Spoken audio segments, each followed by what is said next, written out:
अच्छा question number 13 देखें। अच्छा इसमें ना आपने सिर्फ ये अप्रोच इस्तेमाल करनी है, चंद चीजें मैं आपको बता दूंगा तो इधर करके छोड़ दो। क्वेश्चन देखिएगा, जब भी कोई, पहले तो बैड डेट्स की बात कर लेते हैं।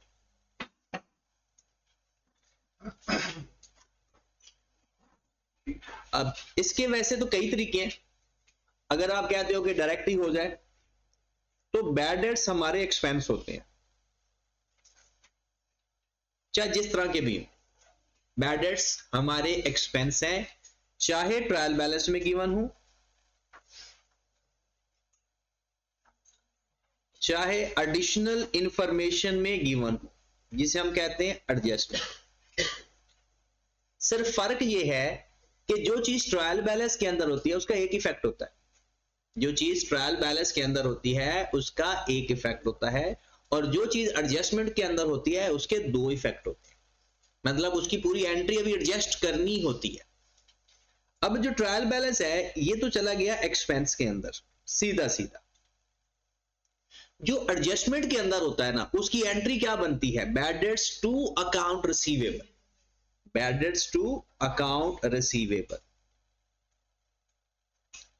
इसका मतलब है इसने एक तो एक्सपेंस में जाना है बैड डेट्स के नाम से, और दूसरा रिसीवेबल में से माइनस भी होना है। कोई भी चीज मतलब प्रोविजन अप्लाई करने से पहले जो अलाउंस हम अप्लाई करते हैं, पहले ये एडिशनल बैड डेट्स रिसीवेबल में से माइनस करेंगे, फिर अलाउंस अप्लाई करेंगे, फिर उसके बाद आ जाती है बात इसके अलाउंस फॉर बैड डेट्स की। आपके पास एक ब्रॉडाउन होता है और एक इसका कैरी डाउन हम खुद फाइंड करते हैं, वो स्पेसिफिक और जर्नल अलग अलग भी हो सकता है, आपको याद होगा, और ये हम जब क्वेश्चन करेंगे तो इसमें ये चीजें डिस्कस भी होती रहेंगी।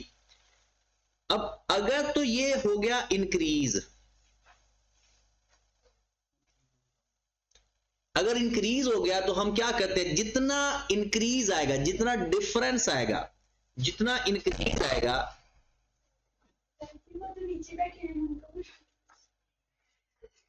जितना इंक्रीज आएगा वो हमारा एक्सपेंस हो जाएगा, और जो कैरी डाउन होगा वो अकाउंट रिसीवेबल में से माइनस हो जाएगा।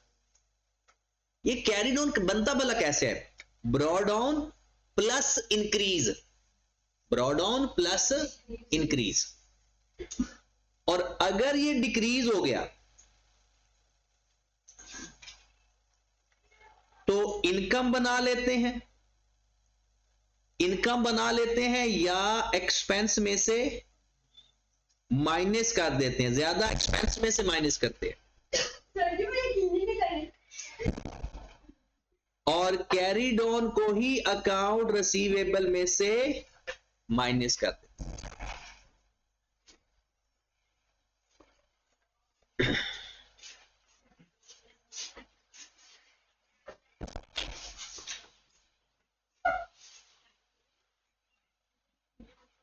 अच्छा इस तरह का एक और एडजस्टमेंट आती है,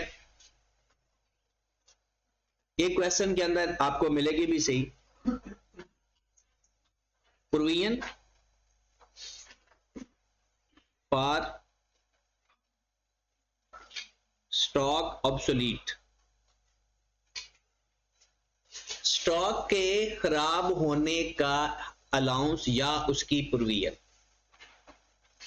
आपसे वो कह देगा कि आपका इतना स्टॉक खराब होने के चांसेस हैं, मिसाल के तौर पर वो कहता है कि आपके पास स्टॉक खराब होने के चांसेस हैं, ब्रॉडाउन पहले जो पिछले साल थे वो 100 था,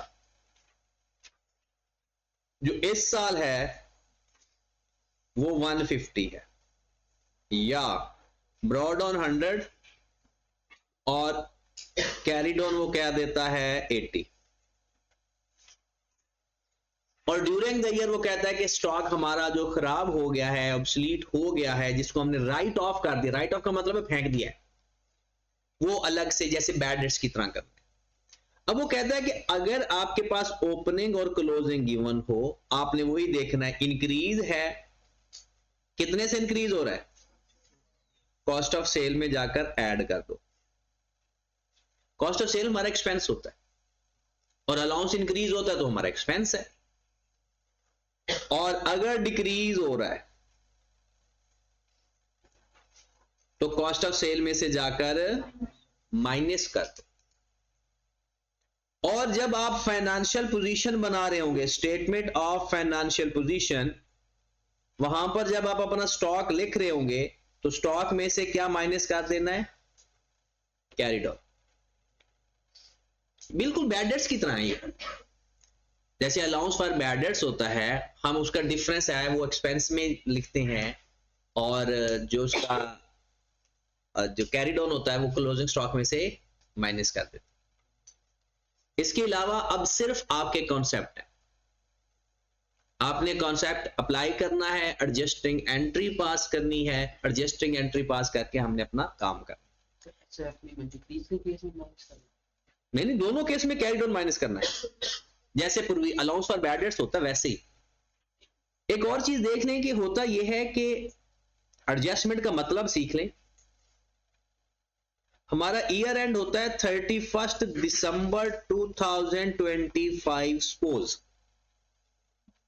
इस दिन मैनेजमेंट वाले, आपको पता है फाइनेंशियल स्टेटमेंट बनाने की जिम्मेदारी किसकी है, मैनेजमेंट की। मैनेजमेंट वाले एक फाइनेंशियल स्टेटमेंट बना चुके होते हैं,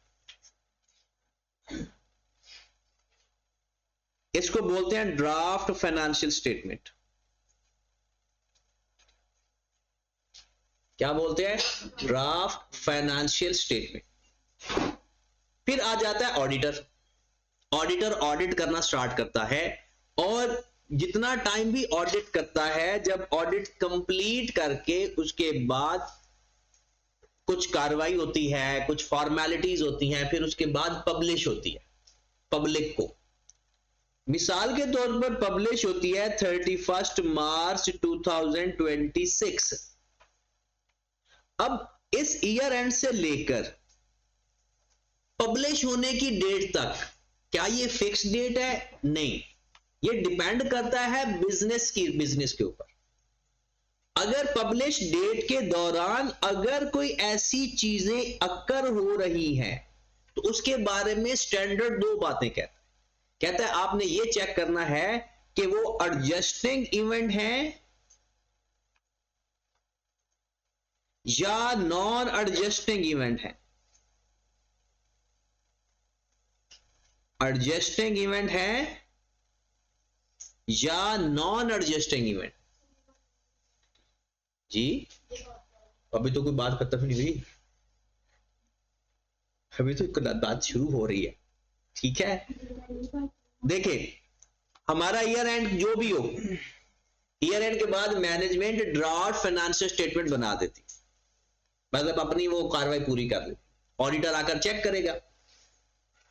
फाइनेंशियल ईयर एंड से लेकर स्टेटमेंट को पब्लिश होने की डेट के दरमियान में अगर कुछ ट्रांजैक्शंस हो रही हैं, कुछ चीजें हो रही, उनमें से कुछ चीजें ऐसी होती हैं जिनको इसमें एडजस्ट करना पड़ता है और कुछ ऐसी चीजें होती है जिनको नॉन एडजस्ट, मतलब हमने एडजस्ट नहीं करना।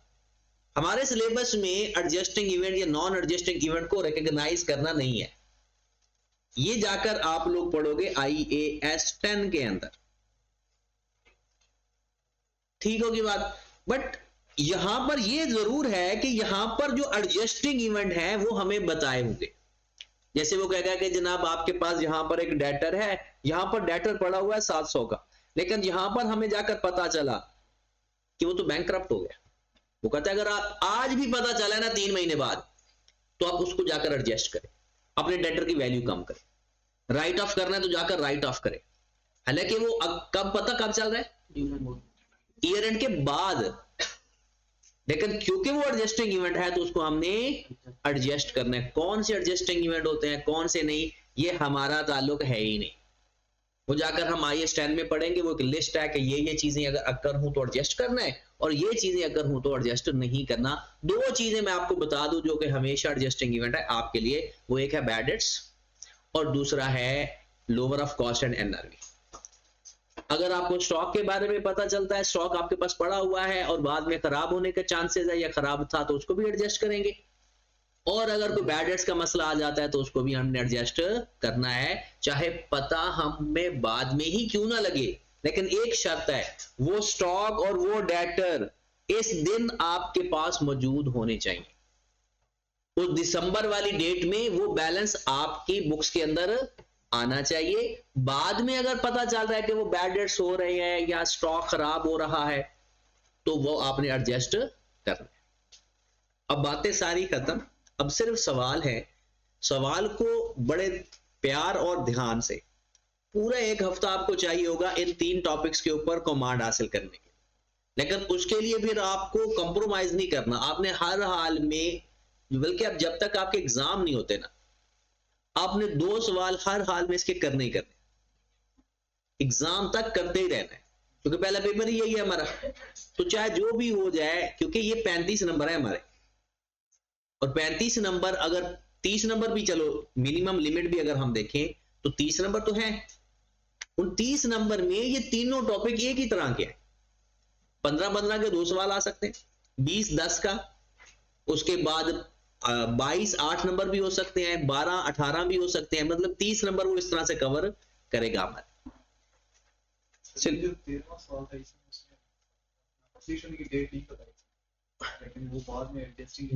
नहीं, पब्लिश होने की डेट हमें बताएगा ही नहीं, क्योंकि IAS 10 तो हमारे सिलेबस में है नहीं।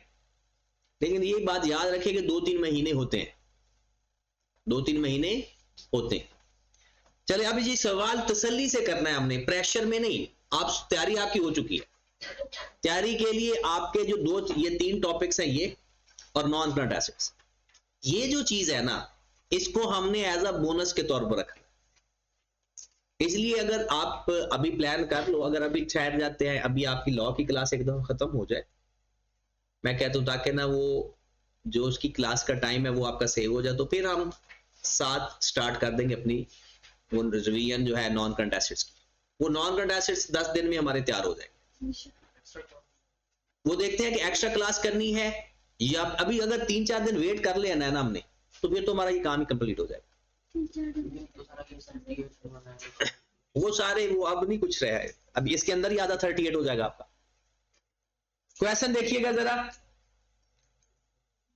खादी लिमिटेड है। अब सवाल देखिए, आपके पास कैपिटल वर्क इन प्रोग्रेस, मैं साथ साथ लिखता जाता हूं, ये हमेशा हमारा नॉन करंट एसेट होता है और ये कभी भी डेप्रिशिएट नहीं होता, क्योंकि डेप्रिशिएट होने के लिए अवेलेबल फॉर यूज होना जरूरी है। Number 2, plant and machinery at cost, okay हो गया। Receivable, stock and trade, cash at bank, cost of sale. अब हमारे क्लोजिंग स्टॉक को जो चीज भी तंग करेगी वो कॉस्ट ऑफ सेल को भी डिस्टर्ब करेगी।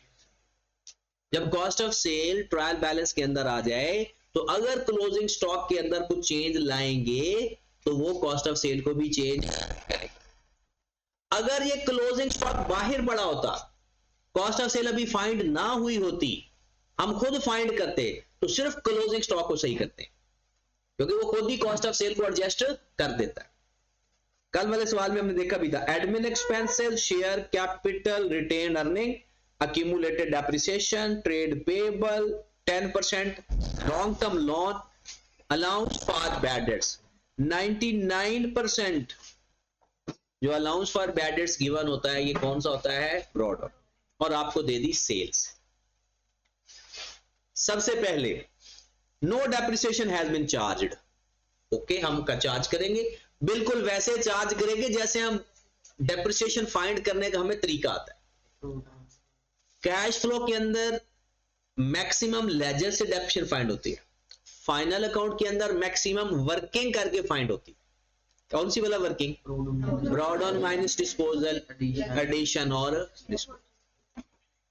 No depreciation charge, depreciation provided 10% per annum using the straight line method, okay. A machine which was purchased on 1st January 15 पिछले साल 25 million traded in 1st July 2016 with a new and more sophisticated machine. The disposal was not recorded and new machine was capitalized. 15 million being net amount paid. मतलब हमने 15 million दिया, उसी से अपनी machine debit कर दी। हालांकि ये तो एक्सचेंज का केस बन रहा था। आगे वो कहते हैं the trade in allowance. Trade in allowance क्या होता है? जो एसेट हम बेच रहे हैं, जो पुराना एसेट दे रहे हैं, उसकी वैल्यू। अब आप देखें 20 मिलियन का पुराना एसेट दे रहे हैं, 15 मिलियन अपने हाथ से कैश दे रहे हैं, तो नया एसेट जो ला रहे हैं वो कितने का हुआ? 35 का। ये तो नॉर्मल सी बात है कि हमने किसी बंदे को कहा कि यार ये मेरा एसेट भी ले लो, तो बताओ मैं आपको पैसे कितने दूं। वो कहता है अच्छा ऐसा करो, मैं 20 मिलियन में आपका एसेट ले लेता हूं और 15 मिलियन मुझे कैश दे दो, मैं आपको अपना एसेट दे देता हूं। तो वो एसेट कितने का हुआ? 35। नया एसेट की वैल्यू होगी 35 मिलियन, पुराना एसेट की कॉस्ट क्या थी? 25 मिलियन। अब हुआ ये जो हो चुका है, ये आपकी नंबर 1, नंबर 2 एडजस्टमेंट है, ये पहली है। नंबर 2, उसने गलती की हुई है। वो गलती ये है कि उसने एसेट डेबिट किया हुआ है और कैश क्रेडिट किया हुआ है 15 मिलियन से। एसेट डेबिट किया हुआ है और कैश क्रेडिट किया हुआ है कितने से? 15 मिलियन से। ये है, इसे बोलते हैं रॉन्ग एंट्री। ठीक है। उसके बाद एक होती है करेक्ट एंट्री। का मतलब होता है सही एंट्री। क्या बनती थी इसकी? सही एंट्री बनती थी PPE debit 35 million, accumulated depreciation, accumulated depreciation 25 million, 1115 को 10% डेप्रिसिएशन का रेट है। कितना टाइम डेप्रिशिएट हो गया? 1.5 साल। मल्टीप्लाइड बाय 10% मल्टीप्लाइड बाय 1/1.5 कर लो। कितना?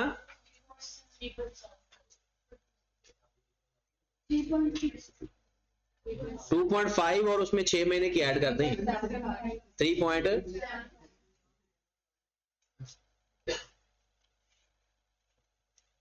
Old asset 25। ओल्ड एसेट कितने का है? 25 से क्रेडिट और कैश भी क्रेडिट 15 मिलियन से। ये हमारी बनती थी करेक्ट एंट्री। और लॉस कितना आ रहा है? लॉस आ रहा है, गेन आ रहा है? मुझे तो गेन लग रहा है। अच्छा नीचे 40 बन रहा है। चलो बताएं फिर।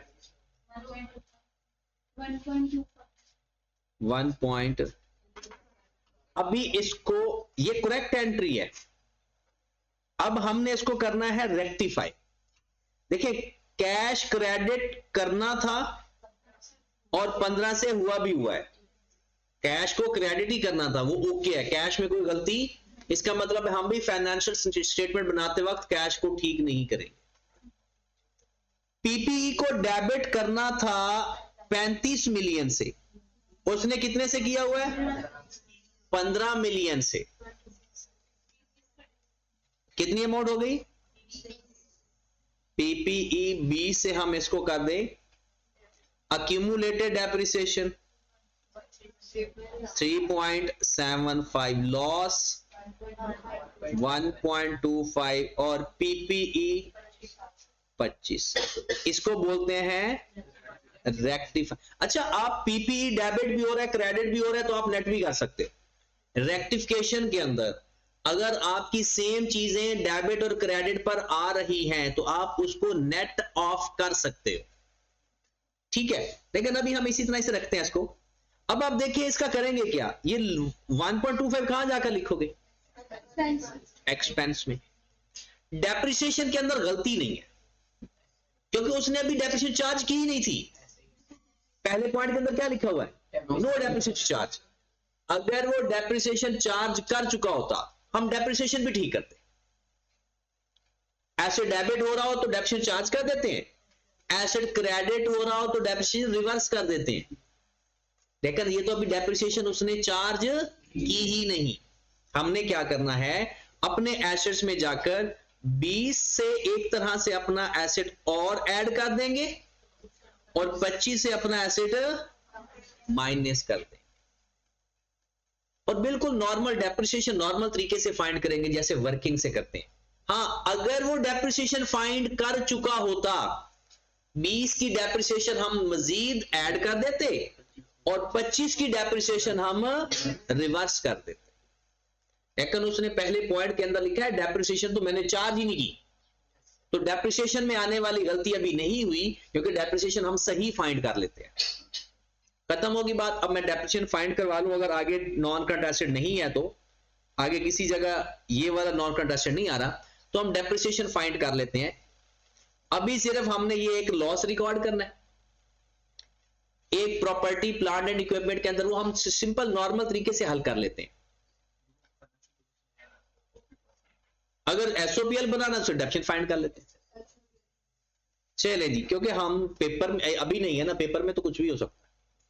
और जरा वर्किंग फाइंड करते हैं। Working number 3, depreciation for the year. चलो जी, साथ साथ मैं दोबारा भी बताता जाता हूं जो पहले कभी सोया करते थे। सबसे पहला काम होता था ब्रॉ डाउन माइनस डिस्पोजल। पहला स्टेप, ब्रॉ डाउन की कॉस्ट माइनस डिस्पोजल की कॉस्ट, अगर स्ट्रेट लाइन मेथड है। फिर उसके बाद डिस्पोजल और फिर डिस्पोजल और एडिशन एक से ज्यादा हो सकते हैं। 1/116 हमारे पास कितना ब्रॉ डाउन है नॉन करंट एसेट्स का?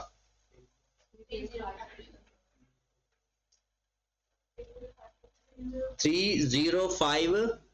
लेकिन ये तो गलत है, ये गलत है। इसके अंदर जो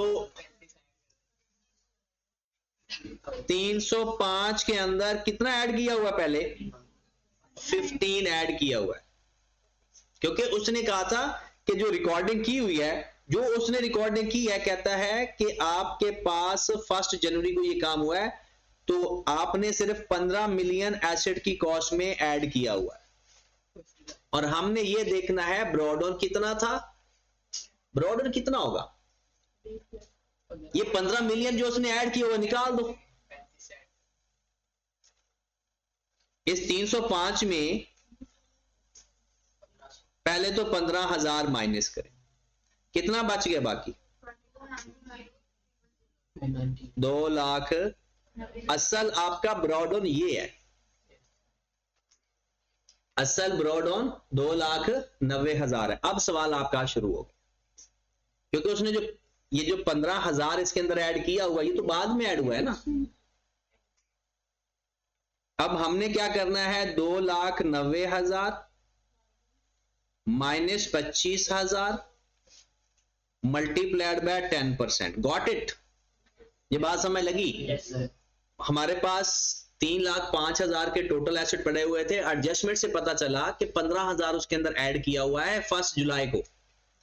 हमने वो निकाल दिया ताकि हमें पता चला कि 1/116 को कितना बैलेंस था। ब्रॉ डाउन तो वही होता है। उसके बाद ये हमारे पास आ गया। अब हम सही तरीके से डेप्रिसिएशन फाइंड कर लेते हैं। 2,90,000 माइनस डिस्पोजल, फिर डिस्पोजल कितना है? 25,000 मल्टीप्लाइड बाय 10% मल्टीप्लाइड बाय 6/12। फिर एडिशन कितने का हम लिखेंगे? 35,000, क्योंकि एडिशन तो हमारा 35,000 का है।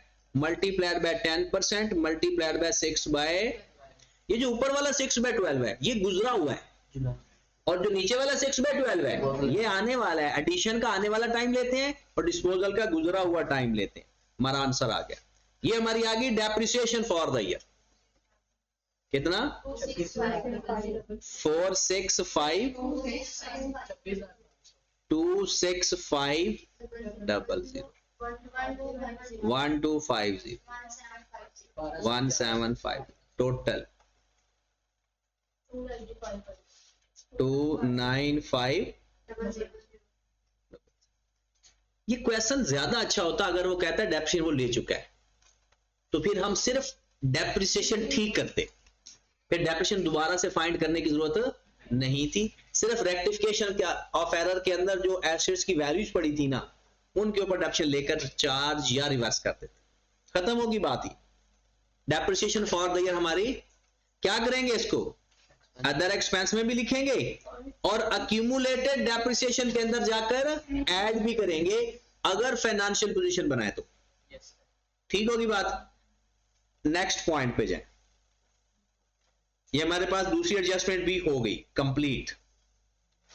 Maintain 6% allowance for bad dates on 1st Feb 2017 a customer owing 10 million at year end, year and पर एक बंदा जिससे आपने 10 मिलियन लेना था was declared bankrupt। तो क्या करना है हमने, फेब के अंदर डिक्लेयर, 1st Feb को डिक्लेयर हो रहा है बैंकरप्ट, अभी तो एक ही महीना गुजरा है, ऑलरेडी के 2 महीने होते हैं, 3 महीने के जाकर ये ना अप्रैल के अंदर पब्लिश होती है नॉर्मल। तो अप्रैल से पहले पहले अगर आपके स्टॉक में कोई इशू आ जाए या डेटर के साथ इशू आ जाए तो वो आपने एडजस्ट करना है। 10 million HL estimate that 20% of the amount would be received on liquidation। कहता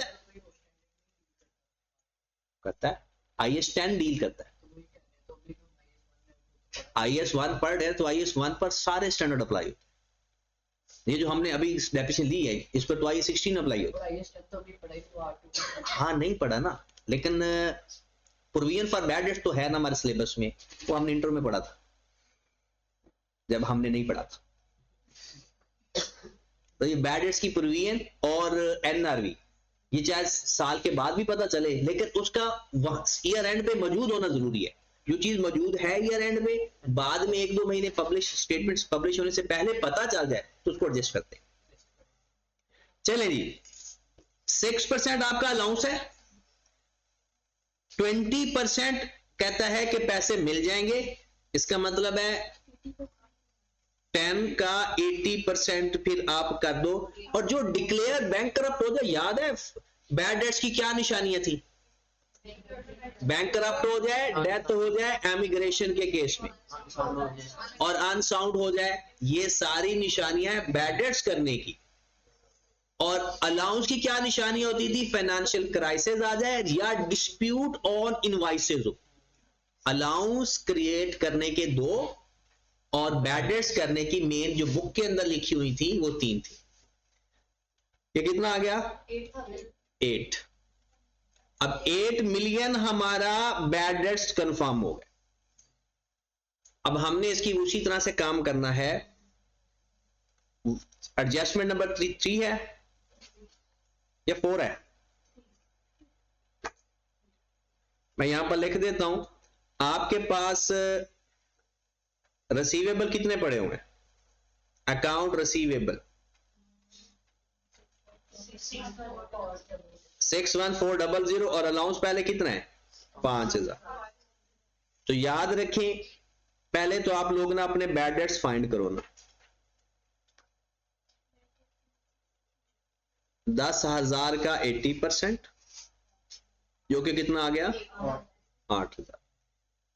फिर आप अपना कैरी डाउन फाइंड करो, carry down of allowance for bad dates.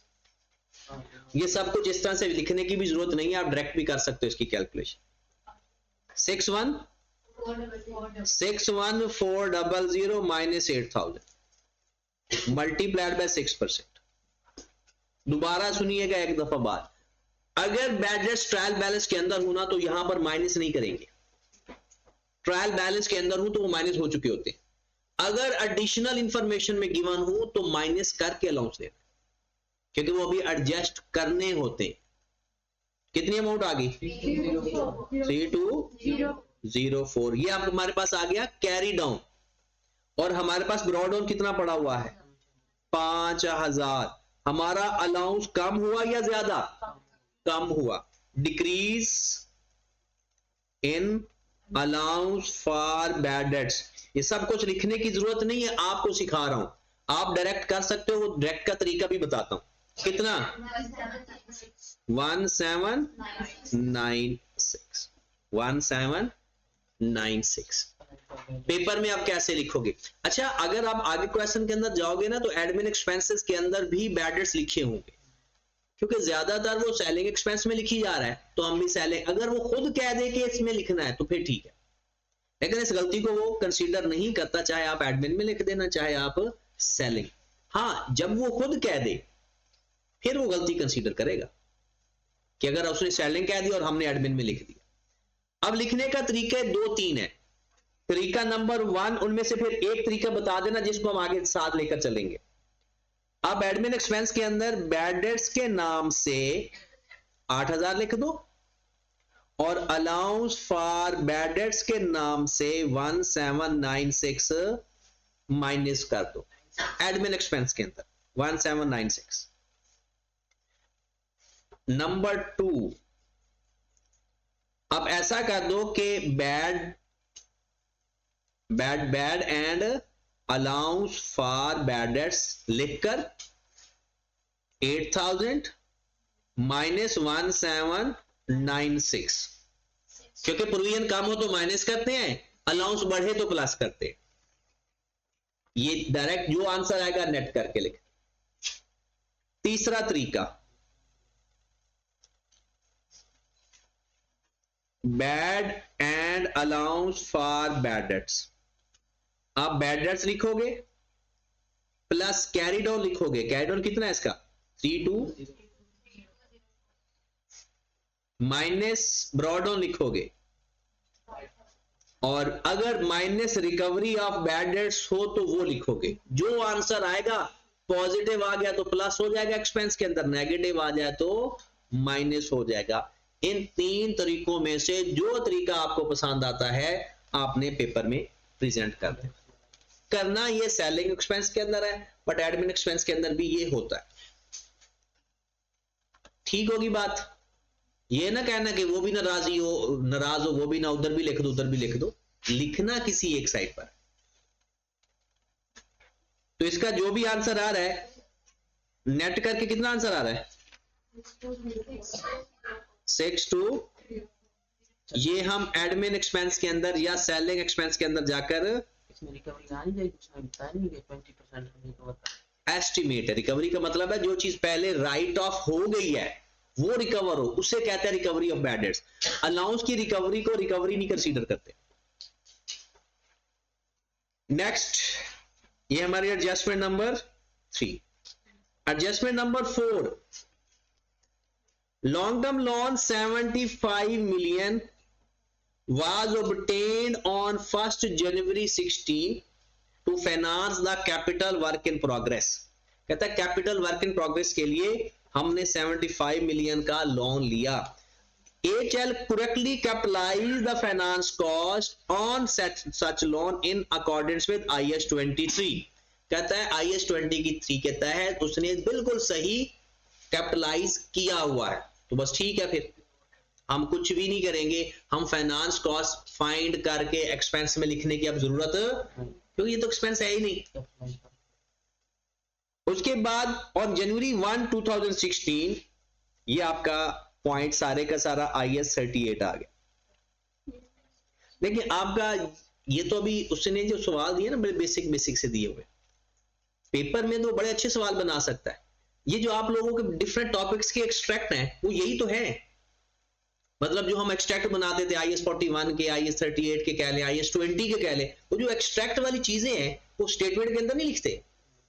ये अब उसने इकट्ठा दे देगा सवाल, एक्सट्रैक्ट नहीं देगा, तो वहां से वो अपने टॉपिक से जनरल एंट्री पूछ लेगा और जिसका उसने एक्सट्रैक्ट पूछना हुआ उसकी एडजस्टमेंट बना देगा। और हमने वैसे ही डील करना जैसे एक्सट्रैक्ट बनाते हैं। जैसे अगर हम इसमें देखें तो वो कहता है जनवरी 16 को HL ने रिसर्च एंड डेवलपमेंट शुरू की थी।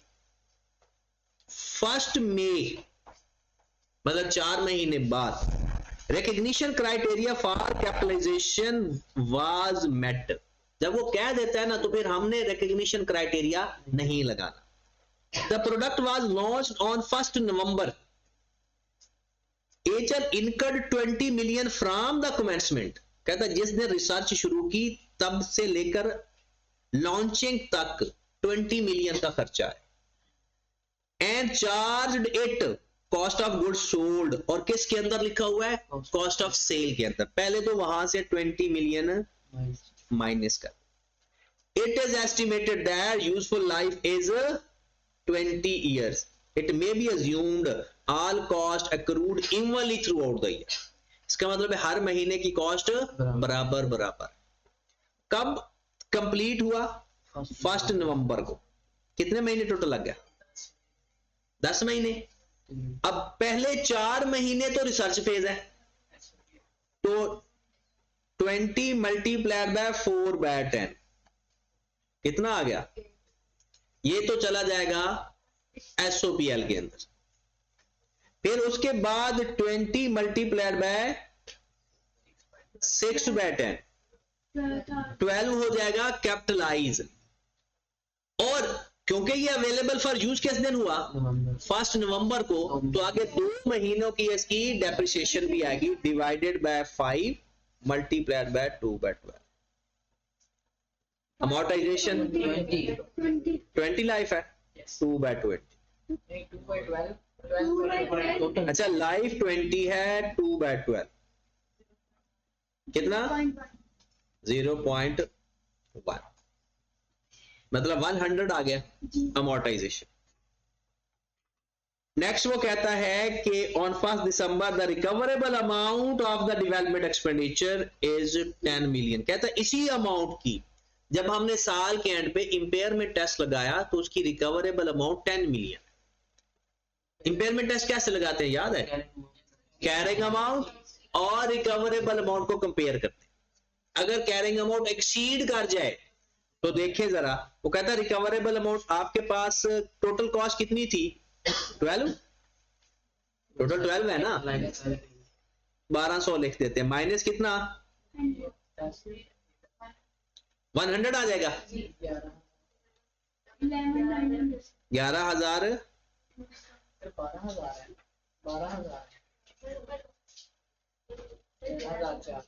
हाँ जी। अब आपके पास रिकवरेबल अमाउंट 10,000 है और उसकी आपने जो बुक वैल्यू लिखी हुई है 11,900 लिखी हुई है, तो एक्सीड कर गया। तो जितना एक्सीड कर गया वो हमारा इंपेयरमेंट लॉस है। कितना? 1900 हमारा इंपेयरमेंट लॉस। अब ये सारी चीजें जो हमने कैलकुलेट की हैं, अब जब क्वेश्चन करते वक्त इनको कंसीडर करते जाओ। द एक्रूअल्स ऑफ इन, अच्छा ये एक्रूअल्स का मतलब पेएबल नहीं है, इसका मतलब अक्कर है।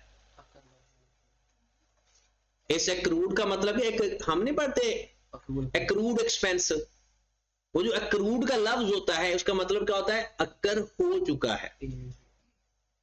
8153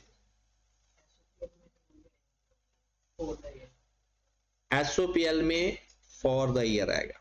चलें जी, अब आपके पास ये तो सारे का सारा नॉन करंट एसेट में चला जाएगा। हम अपना क्वेश्चन सेल से शुरू करते हैं। सेल के अंदर कोई गलती हमें नहीं मिली। आप यहां पर लिखोगे नाम,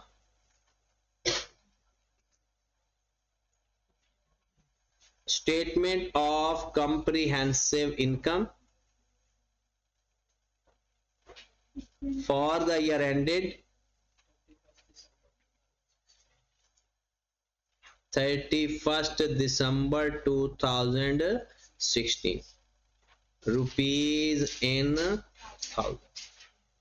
सबसे पहले लिख लेते हैं सेल्स 201,407 201,407 लेस करेंगे कॉस्ट ऑफ सेल गलत है। कॉस्ट ऑफ सेल आपके पास है 7866 माइनस 20,000 5866। ये 20,000 वो वाला माइनस किया जो रिसर्च एंड डेवलपमेंट कॉस्ट को उसने कॉस्ट ऑफ सेल के अंदर ऐड किया हुआ। हाँ जी, कहा हुआ है, सवाल किया घर से, करके आना था, पढ़ के नहीं आना था। कितना? 142743। उसके बाद हमारे एक्सपेंसेस आ जाएंगे। एक्सपेंसेस मोस्टली वो खुद ही बता देगा, जैसे अभी उसने बताया ना एडमिन एक्सपेंस, तो सारे इसी के अंदर ही एडजस्ट कर देंगे। कोई अलग से नया हेड क्लियर गिवन होगा तो ओपन करेंगे, वरना जो हेड उसने बताया है उसमें ही सब कुछ कर देते हैं। एडमिन एक्सपेंस अगर आपको लगेगा ना तो क्योंकि आपके ब्रैकेट बहुत बड़ी हो रही है तो क्या करेंगे भला, वर्किंग की तरफ चले जाना। आपके पास एडमिन एक्सपेंस कितने लिखे हुए हैं? Admin expense 3763। सबसे पहले तो ये जो रिसर्च एंड डेवलपमेंट, बेहतर है कि इसको वर्किंग में ही ले जाते हैं। Working number 1 admin expense given 37636। Research कितना?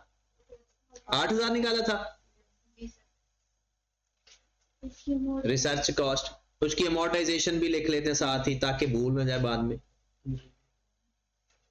कितना था? 100। उसका इंपेयरमेंट लॉस भी लिख लेते हैं ताकि एक चीज खत्म करें, 1900। ये एक एडजस्टमेंट काम कंप्लीट। एडजस्टमेंट के साथ साथ करते जाया करो। डेप्रिसिएशन फॉर द ईयर कितनी आई थी? डेप्रिसिएशन फॉर द ईयर ऐसे ही वर्किंग करनी है, 29,500। जी क्यों? उसने कहा है उसके अंदर ऐड है। क्वेश्चन देखिए जरा, आप पढ़ लो ना। अब वो क्या कहता है? द लॉन्ग टर्म लोन, ये started research at this first May internally asset first July he incurred 20 million till launch for this charged it cost of goods। हाँ, कॉस्ट ऑफ सेल में से माइनस की होगी। देखिए ना, कॉस्ट ऑफ सेल उसने अगर उसके अंदर ऐड की हुई है, उसने कहीं लिखा हुआ है प्रोडक्शन चार्ज की हुई है कॉस्ट,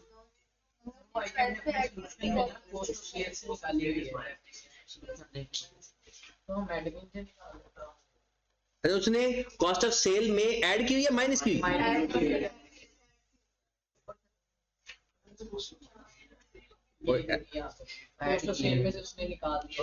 ऐड की हुई है 29,500। डेप्रिसिएशन यही फाइंड हुई है।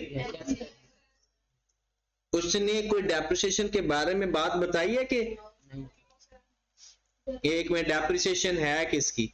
अच्छा, प्लांट एंड मशीनरी की डेप्रिसिएशन ना, इन्वेंट्री प्लांट एंड मशीनरी की जो डेप्रिसिएशन होती है वो इन्वेंट्री की कॉस्ट में ऐड होती है। उसकी वजह ही होती है क्योंकि वो इन्वेंट्री के लिए ही तो प्लांट एंड मशीनरी है। तो अगर आप इसको एडमिन एक्सपेंस में लिख दो तो वो गलत नहीं करेगा, लेकिन प्लांट एंड मशीनरी मैन्युफैक्चरिंग से रिलेटेड जो भी डेप्रिसिएशन आएगी वो इन्वेंट्री की कॉस्ट में ऐड होती है। हाँ, तो कॉस्ट ऑफ सेल भी तो हमारा एक्सपेंस होता है। एक्सपेंस, मेरी बात सुनो, ये एक्सपेंसेस लिखने के तरीके हैं। आप मुझे बताएं, जब हम इन्वेंट्री बनाएंगे, प्लांट एंड मशीनरी का ताल्लुक किस चीज के साथ होता है? Plant and machinery, inventory production के साथ। तो जो भी प्रोडक्शन के ऊपर खर्चा आएगा वो एक कॉस्ट ऑफ सेल होता है, वो डायरेक्ट एक्सपेंस होता है। कॉस्ट ऑफ सेल हमारा डायरेक्ट एक्सपेंस होता है, बाकी एडमिन सेलिंग एक्सपेंस हमारे अदर एक्सपेंस होते हैं। तो अगर plant and machinery, factory, building, इनकी डेप्रिसिएशन वो कॉस्ट ऑफ सेल में ऐड करते हैं, इसमें कोई गलती नहीं। अगर आप एडमिन एक्सपेंस में लिख देते हो तो ये भी गलत नहीं होगा, बट प्लांट एंड मशीनरी की जो डेप्रिसिएशन होती है बाय डिफॉल्ट प्रोडक्शन कॉस्ट होती है, और प्रोडक्शन कॉस्ट ऑफ सेल का हिस्सा बनता है। नहीं कर सकते हैं, लेकिन प्लांट एंड मशीनरी की डेप्रिसिएशन जो है वो अगर आपसे कोई पूछे कि ये डायरेक्ट एक्सपेंस है तो बिल्कुल डायरेक्ट है। प्रोडक्शन के ऊपर जो भी खर्चा आएगा वो फैक्ट्री से रिलेटेड कोई भी एक्सपेंस आता है वो किस पे जाता है? आप लोगों ने तो मैन्युफैक्चरिंग अकाउंट पढ़ा भी हुआ है, तो मैन्युफैक्चरिंग अकाउंट के अंदर ये बातें सारी लिखी हुई हैं। तो यहां पर आप 25 कितना था, 29,900 500, यहां पर प्लस करें, ये आप डेट करें, एक्सपेंस में प्लस होना, माइनस होनी डेप्शन, तो प्लस की है। कॉस्ट ऑफ सेल हमारा एक्सपेंस होता है, डायरेक्ट एक्सपेंस होता है। लेकिन सर जी फैक्ट्री बिल्डिंग कैसे डायरेक्ट हो गया? फैक्ट्री के अंदर क्या होता है, प्रोडक्शन होती है। ये तो एक मिनट बात सुना, तेरी बात बाद में किया करें। मैन्युफैक्चरिंग एक्सपेंस जो हमने मैन्युफैक्चरिंग अकाउंट पढ़ा था, उसके अंदर ये बात बताई थी कि प्रोडक्शन, मैन्युफैक्चरिंग, फैक्ट्री का कोई भी खर्चा है वो हमारा मैन्युफैक्चरिंग एक्सपेंस होता है, वो कॉस्ट ऑफ सेल के अंदर ऐड होता है। जब हम कॉस्ट ऑफ प्रोडक्शन फाइंड करते हैं ना, बल्कि मैं ना लिखने वाली बात क्या है, ये पीएससी में हम पढ़ के आए हैं, लफ्ज मैन्युफैक्चरिंग आ जाए, फैक्ट्री का लफ्ज आ जाए, प्रोडक्शन का लफ्ज आ जाए, फैक्ट्री बिल्डिंग की जो डेप्रिसिएशन है, फैक्ट्री बिल्डिंग की, वो कॉस्ट ऑफ सेल में चार्ज होगा, जो बाकी बिल्डिंग है वो एडमिन में जाएगा। फैक्ट प्रोडक्शन से रिलेटेड कोई भी खर्चे हों वो किस में जाएंगे, कॉस्ट ऑफ सेल में जाएंगे। और प्लांट एंड मशीनरी है उसका ताल्लुक किसके साथ होता है, प्रोडक्शन के साथ। तो प्रोडक्शन का अगर अलग से सेपरेटली जिक्र कर दिया जाए तो वो हमेशा किस में जाएगा, कॉस्ट ऑफ सेल में जाएगा। हाँ जी, पीपी में तो कोई हमने जैसे कॉफी मशीन रखी है वो भी होता है, कॉफी मशीन वो एडमिन एक्सपेंस में जाएगा, वो एडमिन में जाएगा। अगर देखें ना, बात वही आ जाती है ना, जिस चीज के बारे में हमें नहीं पता होगा ना, हम उसको अज्यूम करके किसी में भी लिख देंगे, आंसर पे कोई फर्क नहीं पड़ेगा। अब इसको कॉस्ट ऑफ सेल में ऐड कर दो या एडमिन एक्सपेंस में ऐड कर दो, फर्क नहीं पड़ेगा। जैसे रिसर्च एंड डेवलपमेंट के अमोर्टाइजेशन हम इधर लिख रहे हैं क्योंकि उसका प्रोडक्शन के साथ ताल्लुक नहीं। चलें जी, नेक्स्ट आ जाए, बैड डेट्स, बैड एंड, बल्कि अगर अलग अलग लिखना है तो चाहे अलग अलग लिख लें। बैड डेट्स कितने थे, 8,000। Allowance for bad dates, allowance for bad dates कितना था, 179, डिक्रीज था तो इसलिए माइनस कर दिया। और बताएं खर्चे, हमारा डेप्रिसिएशन हो गया, बैड डेट्स हो गया, इंटरेस्ट उधर चला गया, वैसे भी इसमें आता भी नहीं, वो फाइनेंस कॉस्ट के नाम से आता है। लॉस ऑन डिस्पोजल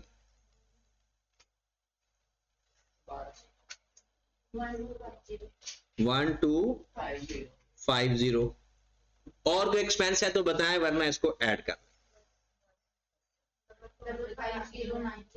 5509, तो यहां पर हम लिखेंगे वर्किंग नंबर 1 एडमिन एक्सपेंस 5509 888164, और इसका ग्रॉस प्रॉफिट भी अपडेट कर दें 11324। चलें जी, उसके बाद हमारे पास कौन से खर्चे बच गए,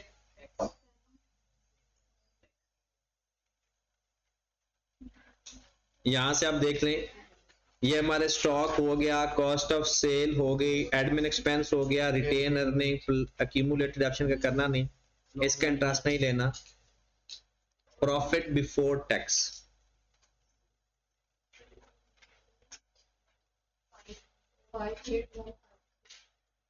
58,153।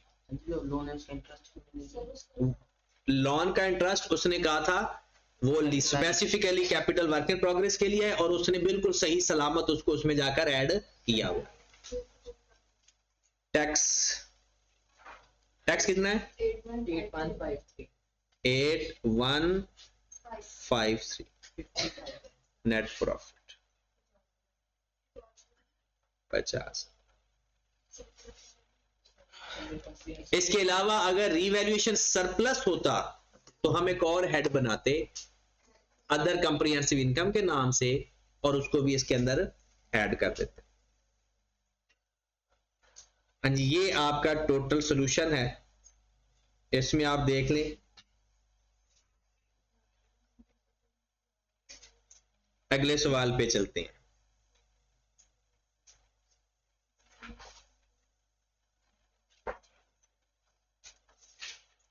क्वेश्चन नंबर 14 देखें।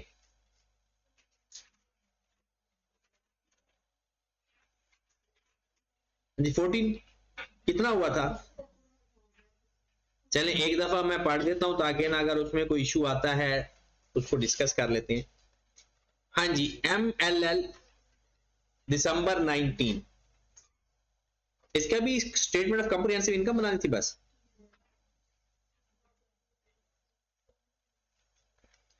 आई कैप ने टोटल जो इसके एग्जांपल दी हुई है ना आपकी बुक के अंदर, वो 17 है। इसका मतलब है अगर हम बुक से हिसाब से देखें तो ये कल ही खत्म हो जाएगा, लेकिन हमने इसके कुछ और सवाल भी करने ताकि ना ये प्रैक्टिस अच्छी हो जाए। वैसे तो जो भी करोगे यही प्रैक्टिस है, एनपीओ करोगे यही है, आप सिंगल एंट्री करोगे यही है, आप फाइनल अकाउंट करोगे यही है, लेकिन सिंगल एंट्री का सवाल निस्बतन आसान होता है, वो आसान होता है, लेकिन क्योंकि अब आपने कैश फ्लो पढ़ लिया है उसमें इतना मुश्किल नहीं आएगी। ये इसकी चीजें होती है कि मुश्किल नहीं होती, रह जाती है। सिंगल एंट्री में अब अगर प्रेजेंटेशन में चेंज कर दोगे ना तो इतना ज्यादा मसला नहीं है, इसमें हमें प्रेजेंटेशन का भी ख्याल रखना पड़ता है कि कौन सी चीज कहां लिखनी है। हाँ जी, trade receivable, capital work in progress, पहली बात आ गई हमारे पास। Allowance for bad debt, sale, cost of sale, research and development, dividend receivable, admin expense, selling and distribution expense, finance cost, dividend income, ये हमारी अदर इनकम ही है, और ये भी हमारी अदर इनकम अलग से भी बताई हुई है। सबसे पहले trade receivable 40 million needs to be write off और 5% प्रोविजन। सबसे पहले हर एडजस्टमेंट को मैं बताता जाता हूं। पहली एडजस्टमेंट, एक आपका बैड डेट्स कितना आ गया 40 million, allowance carried on off allowance for, आपके रिसीवेबल कितने हैं ऊपर गिवन है 1200 million, 1200 million minus 40 multiplied by कितना 50, ये हमारा कैरिड ऑन है। ब्रॉड ऑन कितना है 40, इंक्रीज आया डिक्रीज, इंक्रीज। या तो आप डायरेक्ट लिखना चाहते हो डायरेक्ट लिख लो, या ऐसे लिख लो increase in allowance for bad debts 14, 58 minus 40, 44 लिख दो या 14 लिख। ये भी हमारा एक्सपेंस है, ये भी हमारा एक्सपेंस है। ये पहली एडजस्टमेंट आपकी हो गई।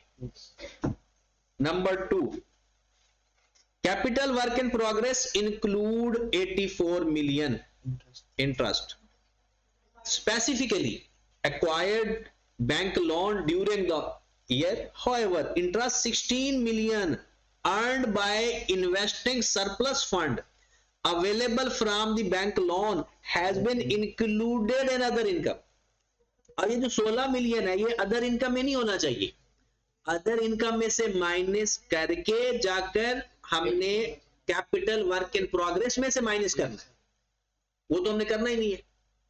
मेन क्या है, एंट्री क्या पास करेंगे, अगर मैं एंट्री की बात करूं अदर इनकम से निकाल देंगे, अदर इनकम से माइनस 16 मिलियन और सीवेब के अंदर जाकर माइनस,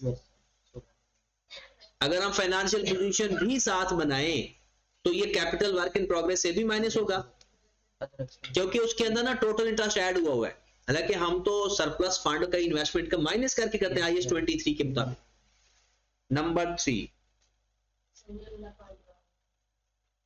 उसने कहा है कि जो टेम्परेरी इन्वेस्टमेंट इनकम की हमें इनकम होती है टेम्परेरी इन्वेस्टमेंट के ऊपर, उसका हम क्या करते थे IAS 23 के अंदर माइनस कर देते थे। इसने अदर इनकम में लिखा हुआ है, तो अब क्या करें, अदर इनकम से माइनस कर दें। और सीवेब में क्यों माइनस कर रहे हैं, क्योंकि इंटरेस्ट उसने उसके अंदर जाकर ऐड किया हुआ है, तो माइनस करके ऐड करना था, उसने टोटल इंटरेस्ट ऐड किया हुआ। नंबर 3 नहीं समझ लगी, पूछो ना, परेशानी वाली कौन सी बात है, अगर नहीं समझ लगी तो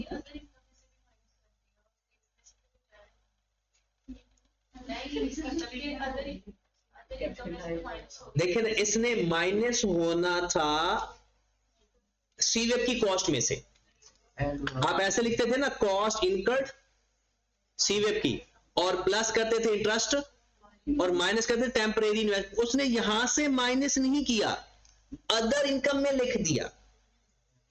क्या करें, अदर इनकम तो ये है ही नहीं, वहां से माइनस कर दे, और इसने यहां से आकर माइनस होना था, यहां नहीं माइनस हुआ हुआ, तो यहां पर आकर माइनस कर दे। इसकी एडजस्टमेंट करनी है ना, कि इसको सही कहां पर होना, इसको कहां पर माइनस होना चाहिए था, सीवेब की में कॉस्ट में से, और वो ऐड किस में हुआ पड़ा है, अदर इनकम में। अदर इनकम में से निकाल दिया, और जहां से असल में माइनस करना था वहां आकर कर दी। और वैसे भी आप लोग ही ना अकाउंटिंग इक्वेशन देखा करो, पूरी हो रही हो। अदर इनकम हमारी इक्विटी होता है, एसेट भी कम हो रहा है, इक्विटी भी कम हो रही है, इसका मतलब है अकाउंटिंग इक्वेशन बराबर है। नंबर 3 रिसर्च एंड डेवलपमेंट, ये भी हम पढ़ के आए, बिल्कुल सेम हुई है। रिसर्च एंड डेवलपमेंट रिप्रेजेंट, जो ऊपर पढ़ी हुई है research and development, new product कब स्टार्ट की थी, the recognition criteria internally generated met कब, 1 मई को, लॉन्च कब हुई, 31 अक्टूबर को, लाइफ क्या है 5 साल, और इवनली थ्रू बराबर बराबर हर महीने की कॉस्ट है। तो क्या करेंगे, फरवरी से मई तक SOPL में, और उसके बाद कर देंगे कैपिटलाइज, और उसको डेप्रिशिएट भी करेंगे। तो अगर आप इसमें देखें तो टोटल कितनी का 180 मिलियन है, ऊपर बताई हुई है 180। फरवरी, दूसरा, तीसरा और चौथा 3 महीने। टोटल टाइम कितना बनता है, टोटल टाइम कितना बनता है 9 मंथ। तो 180 मल्टीप्लाइड बाय, ये चला जाएगा SOPL के अंदर कितना 60, 60। ये चला गया हमारा एक्सपेंस के अंदर। 160 multiplied by 6/12, 120 divided by 5 multiplied by, ये भी हमारा किधर चला जाएगा, एक्सपेंस के अंदर। Number 4 office building book value 900 million है, रिमेनिंग लाइफ 12 साल है, आपने उसको रीवैल्यू किया है, ये IAS 16 है, ये आपने खुद देखना है एक दफा, ठीक है, ताकि ना वो बाहर टैक्स वाले जातियां मार रहे हैं। अच्छा, अब आपने ये क्वेश्चन नंबर 14 है ना,